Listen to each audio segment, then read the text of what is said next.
নমস্কাৰ জনাইছো SHS 93 সিদ্দিকী চেনেলটোৰ পৰা মই আপোনালোকলৈ স্বাগতম জনাইছো আৰু আজি এটা বিশেষ বিষয় লৈ এই ভিডিঅ'টো বনাবলৈ লৈছো বৰ্তমান সময়ত অসম ভাৰতবৰ্ষ তথা বিশ্বৰ বিভিন্ন ঠাইত লকডাউন চলি আছে যেটো কৰোনা ভাইৰাছ মহামাৰীৰ কাৰণে স্কুল কলেজ বা বিভিন্ন শিক্ষানুষ্ঠান বন্ধ এই হেতুকে ইংৰাজী গ্ৰামাৰৰ কিছু টিপছ ডিসকাশন কৰিম বুলি আজি ভিডিঅ'টো বনাবলৈ লৈছো আপোনালোকে যদি নিয়মিত চাই নিশ্চিতভাৱে মোৰ এই ভিডিঅ'ৰ পৰা ইংৰাজী গ্ৰামাৰৰ কিছু সবিশেষ নিশ্চয় জানিব পাৰিব এই হেতুকে আপোনালোকক মই ৰিকুৱেষ্ট কৰিছো আপোনালোকে যদি এতিয়াও মোৰ চেনেলটো সাবস্ক্ৰাইব কৰা নাই কাইন্ডলি সাবস্ক্ৰাইব কৰিব লাইক কৰিব শেয়াৰ কৰিব আৰু এই ভিডিঅ'টোৰ শেষত আপোনালোকে এই টিপছৰ পৰা কিমানখিনি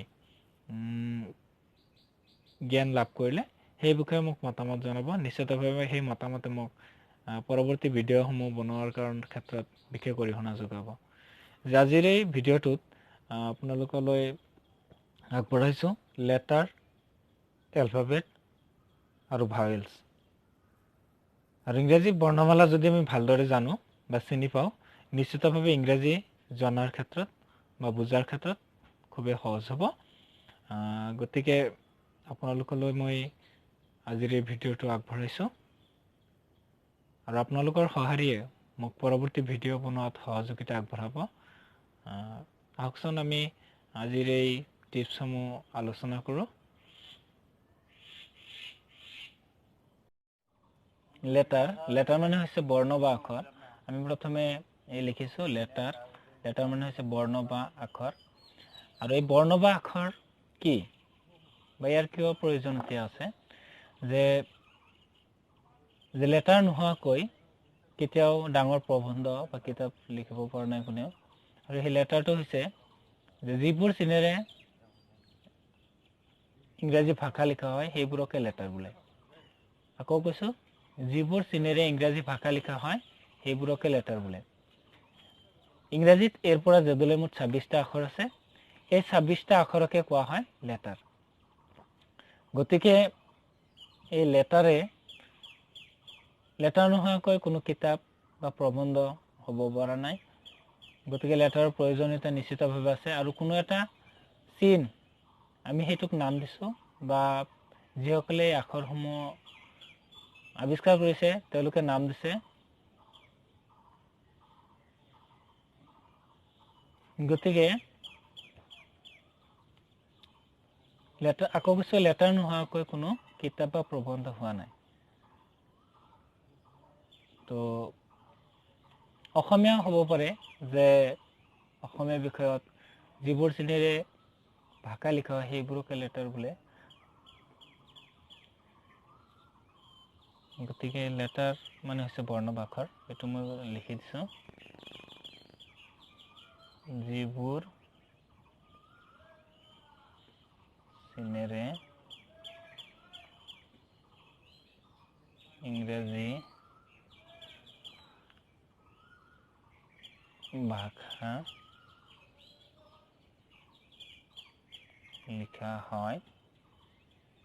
সেইবোৰকে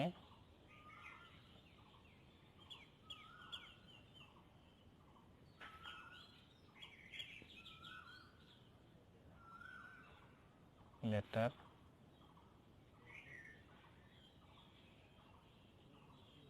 বোলে আপোনালোকক দেখুৱাই দিছো যে যিবোৰ চিনেৰে ইংৰাজী ভাষা লিখা হয় সেইবোৰকে লেটাৰ বোলে ইংৰাজীত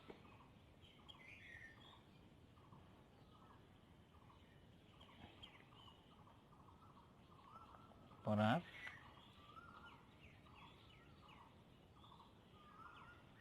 জেডলৈ মুঠ 26টা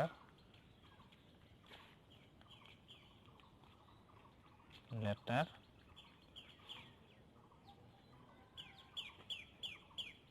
আছে সব A B C D E F G H I J K L M N O P Q R S T U V W X Y Z এইকেইটা হৈছে লেটাৰ গতিকে আমি পোনপ্ৰথমে জানিলোঁ যে লেটাৰ কাক কয়, যে হোৱাট ইজ কল লেটাৰ। যিবোৰ চিনেৰে ইংৰাজী ভাষা লিখা হয় সেইবোৰকে লেটাৰ বোলে। ইংৰাজীত এৰ পৰা জেডলৈ মুঠ 26টা আখৰ আছে বা লেটাৰ আছে। এই 26টা আখৰকে লেটাৰ বুলি কোৱা হয়। তো বন্ধুসকল, ইয়াৰ পিছত আমি আহিম এলফাবেট। ALPHABET, alphabet. এলফাবেট মানে হৈছে বৰ্ণমালা। বৰ্ণমালা। যেনেদৰে এটা ফুলেৰে কেতিয়াও সম্পূৰ্ণ মালা গুঠিব নোৱাৰি, ঠিক তেনেদৰে এটা আখৰেও বৰ্ণমালা হ'ব নোৱাৰে। ঠিক তেনেদৰে এলফাবেট, যদি কোনোবাই ভাবিব পাৰে যে এলফাবেট কি, কেনেকুৱা বস্তু, মই আকৌ কৈছোঁ যে এই গ্ৰামাৰ টিপছসমূহে হয়তো প্ৰি প্ৰাইমাৰীৰ পৰা আপাৰ প্ৰাইমাৰী, হাইস্কুল লেভেল বা হায়াৰ ছেকেণ্ডেৰী লেভেল সকলোকে কিছু নহয় কিছু উপকাৰ সাধিব যদি মোৰ এই ভিডিঅ'টো সম্পূৰ্ণ চাই। যে আকৌ কৈছে এলফাবেট অৰ্থাৎ বৰ্ণমালা। বৰ্ণমালাটো হৈছে এনেকুৱা ধৰণৰ, ইয়াৰ সূত্ৰটো হৈছে এনেকুৱা ধৰণৰ যে লেটাৰবোৰৰ সমষ্টিক এলফাবেট বোলে। LETTER, লেটাৰবোৰৰ সমষ্টিকে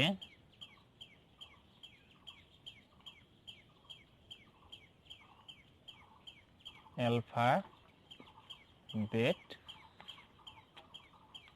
বোলে। লেটাৰবোৰৰ সমষ্টিকে এলফাবেট বোলে। আকৌ কোৱা হয় যে ইংৰাজীত এৰ পৰা জেডলৈ মুঠ 26টা আখৰ আছে। এই 26টা আখৰৰ সমষ্টিকে এলফাবেট বুলি কোৱা হয়। এতিয়া আহিম আমি ভাৱেললৈ। VOWEL। ভাৱেলছ কাক বোলে? ভাৱেলছ কি? ভাৱেলছ মানে হৈছে স্বৰবৰ্ণ। অসমীয়াত স্বৰবৰ্ণ বুলি কোৱা হয়। যেনেদৰে আমি অসমীয়াত পাইছিলোঁ স্বৰবৰ্ণ 11টা। সেইকেইটা আছিল অ, আ, হ্ৰস্ব ই দীৰ্ঘ ই, হ্ৰস্ব উ দীৰ্ঘ উ, ঋ, এ, ঐ, ও, ঔ। কিন্তু ইংৰাজীত আমি হয়তো অলপ বেলেগ পাম। আৰু ইয়াৰ মূল সূত্ৰটো হৈছে এনেকুৱা ধৰণৰ,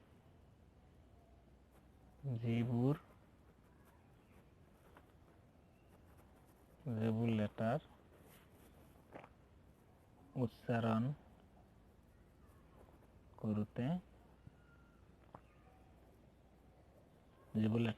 কৰোঁতে ওয়েন লেটাৰৰ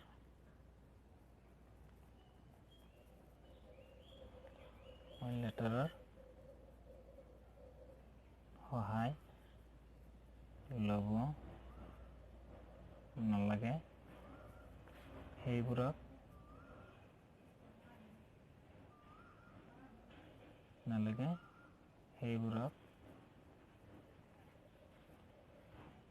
ভাৱেলছ বোলে।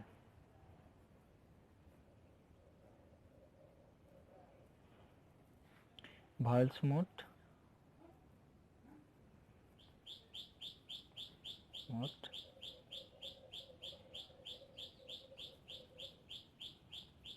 5টা,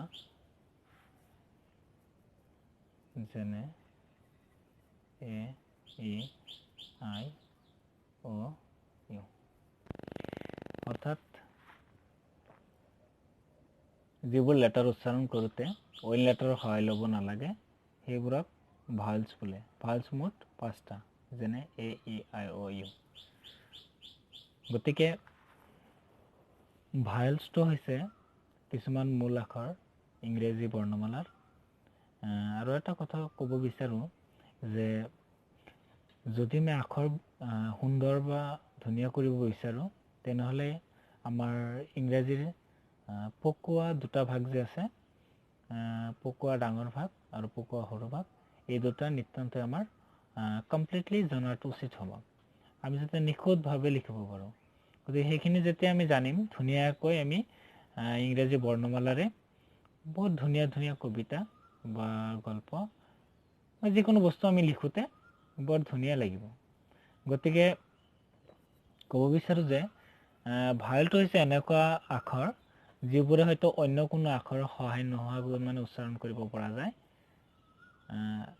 কিন্তু এনেকুৱা কিছুমান আখৰ আছে যিবোৰে মানে ভাৱেলৰ সহায় ল'ব লাগে। তো মূল কথাটো হৈছে যে আজি আমি হয়তো জানিলোঁ লেটাৰ, এলফাবেট আৰু ভাৱেল। হয়তো পৰৱৰ্তী সময়ত আমি আকৌ কনচনেণ্টৰ পৰা আৰম্ভ কৰিম। গতিকে যিসকলে মোৰ এই ভিডিঅ'টো চাই আছে তেওঁলোকক মই অনুৰোধ জনাম তেওঁলোকে যদি প্ৰতিটো ভিডিঅ' ভালদৰে চাই, তেতিয়াহে ইংৰাজী গ্ৰামাৰখিনি আমি হয়তো কিছু আভাস সুন্দৰকৈ জানিব পাৰিম। ধন্যবাদ।